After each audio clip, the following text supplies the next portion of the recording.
ಇವತ್ತು ನಾನು ತಿಳಿ ಸಾರು ಮಾಡ್ತಾಯಿದ್ದೀನಿ. ಅದಕ್ಕೆ ಒಂದು ಸ್ಪೂನ್ ಮೆಣಸು ಮತ್ತು ಒಂದು ಸ್ಪೂನ್ ಜೀರಿಗೆನ ಹುರ್ಕೊಳ್ತಾ ಇದ್ದೀನಿ ಪ್ಯಾನಲ್ಲಿ. ಅದು ನಾನಿಲ್ಲಿ ಕುಟ್ಕೋತಾ ಇದ್ದೀನಿ, ಫ್ರೆಶ್ಶಾಗಿ ಮಾಡ್ಕೋತಾ ಇದ್ದೀನಿ ಪೌಡರ್ನ ನಾನಿಲ್ಲಿ.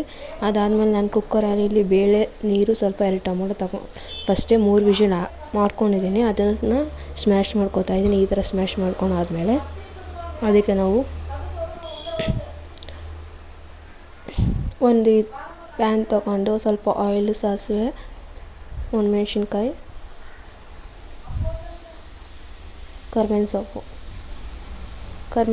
ಆದಮೇಲೆ ಅದು ಮಾಡಿರ್ತೀವಲ್ಲ ಸಾರು ಸ್ಮ್ಯಾಶ್ ಮಾಡ್ಕೊಂಡಿದ್ವಲ್ಲ ಅದಕ್ಕೆ ಹಾಕ್ಕೊಳ್ಳಿ. ಮತ್ತು ಮೆಣಸು ಜೀರಿಗೆನೂ ಕುಟ್ಕೊಂಡಿದ್ವಲ್ಲ ಅದನ್ನು ಕೂಡ ಹಾಕ್ಕೋತಾ ಇದ್ದೀನಿ.